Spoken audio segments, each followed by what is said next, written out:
Hey girls, ici Nabil Queen. Pour ceux qui ne savent pas je suis qui, no hard feelings. Urbania m'a envoyé un petit texte pour lire sur moi-même et c'est une petite description, donc ça va vous donner le petit topo, d'accord? C'est pas moi qui l'ai écrit, donc je suis vraiment pas tant narcissique que ça, ok guys? Nabil Queen, tu es étudiant en médecine et humoriste, connu comme une personnalité pétillante de TikTok, Instagram et qui fait autant rire que réfléchir. That's cute. Fier représentant de la communauté LGBTQ2IA+, tu navigues avec authenticité entre tes racines arabes, musulmanes et ton identité queer. À travers tes contenus, tu abordes des sujets souvent tabous avec audace, offrant une représentation précieuse et essentielle pour ceux qui partagent des expériences similaires. Period. Urbania got that. C'est vraiment le résumé de ma présence sur les réseaux sociaux. Be who you are and slay. Première question. Penses-tu que tes racines musulmanes t'apportent une perspective unique dans la manière dont tu abordes ton identité queer? Je pense que oui. Ça m'a amené une certaine résilience. Puis ça a amené aussi une certaine richesse parce que dans la communauté musulmane, la base de l'islam, c'est l'amour, c'est la paix, c'est des valeurs avec lesquelles j'ai grandi. Et aussi, ça m'a donné une nouvelle perspective parce que quand on est à l'intersection de plusieurs identités, tu vis plusieurs types de discrimination. Donc j'ai vécu du racisme, j'ai vécu de l'homophobie, j'ai vécu de l'islamophobie, j'ai vu les membres de ma famille vivre du racisme et de l'islamophobie. Je vais me battre contre tous ces types de discrimination parce que moi, qu'est-ce que je dis toujours, c'est se battre pour les droits d'une communauté et ne pas se battre pour les droits des autres communautés. C'est pas se battre pour l'égalité, c'est se battre pour le privilège. Kinda hate that. Girls, notez ça. Et à chaque fois que vous l'utilisez, j'ai des royautés. Don't play with me right now, girl. OK?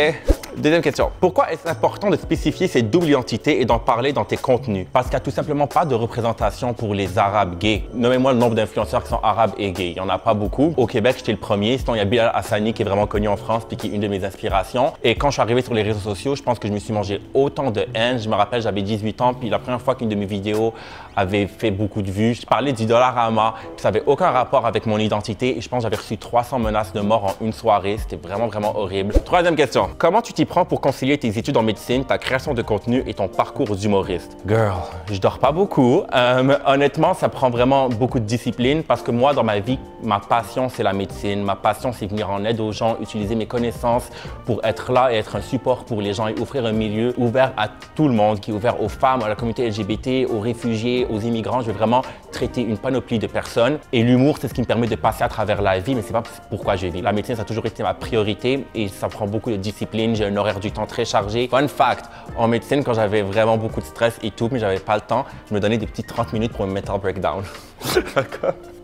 Fait que là, j'étais comme, OK, Nabil, de 17h à 17h30, tu pleures en écoutant du Lana Del Rey, après tu retournes aux études. Fait que là, des fois, il était 16h30, j'étais comme, là, j'étais comme, Nabil, girl, t'as encore 30 minutes avant de pleurer, girl. Keep going, keep going. Ah, qui sont tes modèles? Ah, OK. Quatrième question. Qui sont tes modèles? J'en ai plusieurs. Vraiment, j'aimerais commencer par ma mère. Ma mère, c'est une femme forte, c'est une femme qui a immigré ici pour nous offrir le meilleur avenir qu'elle pouvait. C'est une femme voilée. Ça paraît qu'elle est arabe, donc souvent elle a dû se manger du racisme et de l'islamophobie, puis j'ai été témoin de ces affaires-là quand j'étais enfant. Aussi, Lady Gaga, ma deuxième mère. Je trouve que quand j'étais jeune, puis je cherchais acceptation, elle avait un discours tellement ouvert et tellement pro-LGBT. C'est une femme qui utilise sa plateforme pour défendre les droits des autres. Cette femme-là, elle est même pas tant dans la communauté LGBT, mais elle a utilisé toute sa carrière pour nous défendre. Puis je trouve que c'est un peu ça que je fais avec mes réseaux sociaux, à un moins grand niveau. Bien sûr, je suis pas Lady Gaga, on va se calmer. Les femmes, en général, c'est vraiment mes idoles. Il y a une alliance qui est vieille comme le monde, c'est The Girls and the Gays. On se bat toutes un peu contre le patriarcat, puis c'est des personnes qui réussissent. Mes amis dans ma vie, c'est presque toutes des filles, puis c'est tellement des personnes inspirantes, des personnes belles. Elles font tout ce que je fais